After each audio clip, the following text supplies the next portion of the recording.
Recently, there has been some hot discourse over a popular socialist streamer purchasing a $3 million house. Everyone has taken this opportunity to voice their grievances at the socialist hypocrisy.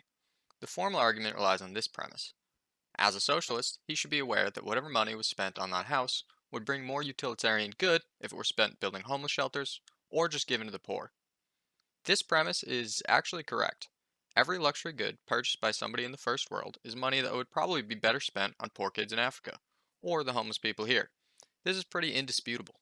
The next premise would be a socialist should avoid purchasing luxury goods and instead must spend their excess wealth on the utilitarian good. This premise is less valid, and the distinction is that while something is morally good, that does not make it necessarily morally obligatory. It is morally good for me to take time in my weekend to clean up trash at the park, but it is not morally obligatory. Declaring that all socialists must live this way is both unrealistic and counterproductive to actually achieving systemic changes by pushing people away from socialism in general. I also think that this argument doesn't exclusively apply to socialists. Every Christian knows the value of charity and should be able to understand that the $500 television they purchased could have been meals for a week at a homeless shelter. So why does this only come up for socialists? Well, if you can associate the idea of socialism with sort of poverty cult in which all the members are poor and destitute, then it doesn't seem like a very appealing club to join. That's also why Venezuela gets brought up all the time when socialism is mentioned. Make it seem like a shitty club to be in. So naturally, these attacks come primarily from people politically opposed to socialism. Like liberals trying to make socialism seem untenable, because after all, if those who preach it can't live by it, then how can it be good?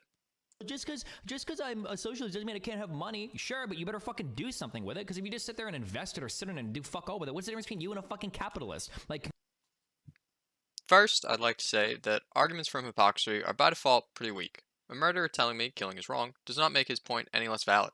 If I have a friend who's into QAnon, then I would rather they live hypocritically by not murdering AOC, even if given the opportunity. The idea that somebody should live by their own values and be judged according to those values is cultural relativism. Which, if you are a cultural relativist, then you cannot condemn Nazis or terrorists because, in their culture, they are doing good. I think that there are certain moral truths that transcend culture, and therefore the Nazis were bad, despite what their moral arbiters would have said. Second, socialism has always been about the way money is made, not how it is individually spent. A wealthy capitalist would presumably have gained his wealth through the exploitation of his workers. A wealthy streamer makes his money through the voluntary donations to their broadcast. The act of having money is not the part socialists take issue with. It's how they got that money. Like when Bezos was going off into space and said this. So I want to thank uh, every Amazon employee and every Amazon customer because you guys paid for all of this. The audience laughed, but he was very correct.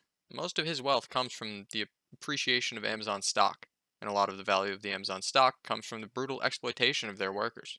So, unless Hassan is secretly using that house as a sweatshop to produce merch, this hypocrisy is entirely imaginary.